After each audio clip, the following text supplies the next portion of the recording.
bumabagal, airplane mode nyo lang po ulit. So speed test tayo mga boss. So kung mas malakas pa yung internet nyo dito kaysa sa akin, mas maganda mga boss, kasi hindi naman ganun kalakasan sa akin yung dito SIM. Ang malakas talaga sa amin dito ay yung Smart. Okay? So kung makita nyo na siya mga boss, malakas na yan para sa akin mga boss. Kasi yung iba pumapalo na yan ng 5. Okay? Pero sa atin pumapalo siya ng 10, 15. Mas mataas na yan mga boss, maganda na yan. Okay? So ayan kung makita nyo pumapalo na siya ng 5. Pero yung iba kahit pumalo lang ng 1 or 2, kasi depende naman yan sa area. Kapag gaganyan mga boss, malakas na yan. Pero kung mas malakas pa dito kaysa sa akin yung inyong internet signal, mas maganda. Okay? So try na kagad natin yan sa YouTube. Kayang-kaya niya na mag-play ng 12 hours video na naka 1080p. So subukan natin siya sa YouTube mga boss. Okay? So punta tayo ng 12 hours video. Yan. Ito yung madalas kong i-play. Yan. So tatasan natin yung kanyang quality. Gawin natin siyang 1080p para makita nyo po. Ayan, po-forward din natin. Ayan. So nakita nyo naman, nagpe-play naman siya. So depende pa rin naman yan sa area mga boss. A few moments later. Hello mga boss, welcome back dito sa ating YouTube channel. Kumusta? Salamat nga pala sa walang sawa at patuloy na pagsuporta dito sa ating YouTube channel. Okay, so meron na naman tayong i-update sa inyo mga boss, para po sa lahat ng mga gusto pong mapalakas yung kanilang mga internet signal. Lalo na po kung alam nyo pong dead spot dyan sa area nyo, pwede po kayong pumunta sa bayan, sa palengke, o kung saan man po kayo makasagap ng maganda-gandang signal. So yung gamit ko ngayon mga boss na SIM card ay dito SIM. Okay? Minsan gamit ko ngayon ay Smart. Okay? Pero good for all networks na to mga boss. Okay? Mapay-Smart man yan, Talk and Text, Globe or TM, pwede po ito mga boss. Ngayon, ang isasample lang natin ngayon, yung dito SIM. Okay? So, ito yung may load ngayon. So, ngayon mga boss, punta po tayo ngayon sa ating settings. Hindi ko alam kung ano yung unit ng mga cellphone nyo, pero gayahin nyo na lang po ito.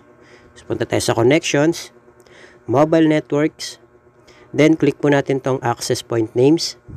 Then, ito yung talk and text ko, SIM 1. Dito tayo sa SIM 2. Okay? Ito yung dito SIM.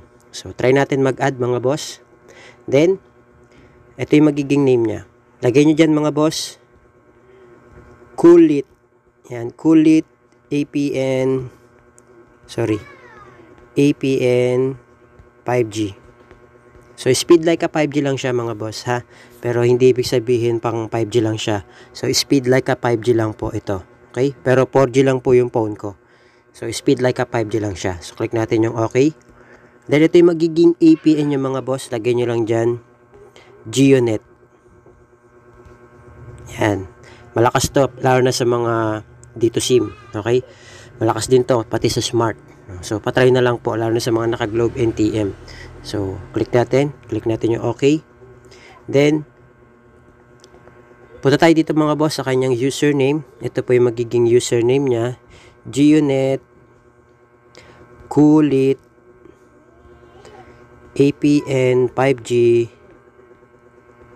2025. So, click natin yung okay.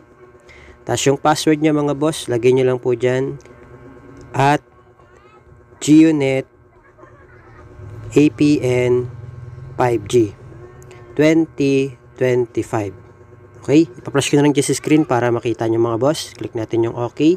Yung server niya mga boss, ito po, www.google.com. Okay? www.google.com. So, click natin yung okay. Tapos, yung kanyang authentication type mga boss, PAP or PAP. Yan, click nyo po yan. Tapos yung kanyang APN type, wala na po kayong ibang ilalagay mga boss, kundi naka-default lang po siya. Okay? Lagay nyo lang default, click natin yung okay. Then yung kanyang APN protocol, i-click nyo lang po yung IPv4, IPv6. Then sa kanyang APN roaming protocol, ganun din po, IPv4, IPv6. Sa bearer mga boss, wala na po kayong ibang gagalawin dyan, kundi naka-unspecified lang po siya. Bakit po? Para po yun sa mga naka 2G, 3G, 4G LTE, at 5G. Okay? So, option na lang natin to mga boss kung gusto nyo dalawa, LTE tsaka unspecified. Kung naka LTE lang kayo, pwede naman LTE lang.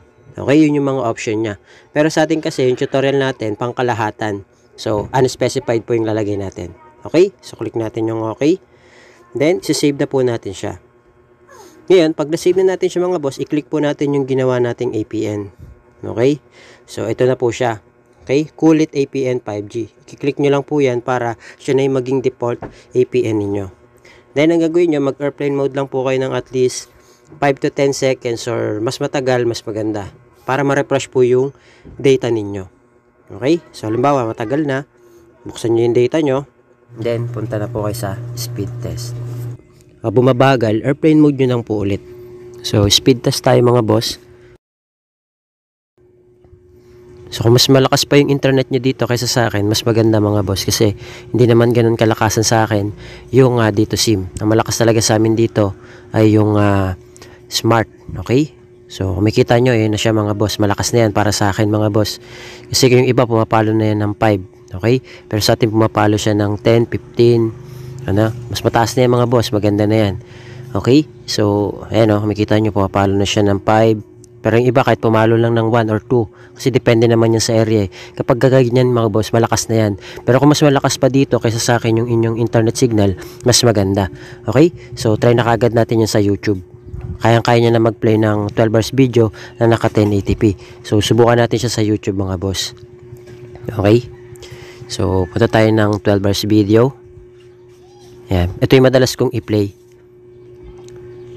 Yan. So, tatasan natin yung kanyang quality. Gawin natin siyang 1080p para makita nyo po. Yan. Po-forward din natin. Yan. So, nakita nyo naman, nagpe-play naman siya. So, depende pa rin naman yan sa area mga boss kasi hindi naman tayo pare-pareho ng internet signal. Ayan, kung makita nyo, nagpe-play naman siya.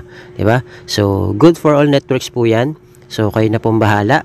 Okay? So, mag-feedback po kayo kung working po sa inyo or hindi itong video tutorial natin. So, ganun lang gawin nyo. Airplane mode lang, lalo na kapag hindi gumana. Okay? Or mahina talaga. Airplane mode lang. So, depende naman yan kung ano yung SIM na malakas po sa inyo. Basta airplane mode lang po. Okay? Ayan, kahit i-forward nyo yan, magpe-play naman po siya. So, depende naman yan sa area niya. Ha? Okay, so yun na mga boss, maraming salamat. I hope na gumana po sa inyo tong video tutorial natin. Okay, so yun lang. Thank you, God bless. See you on my next video.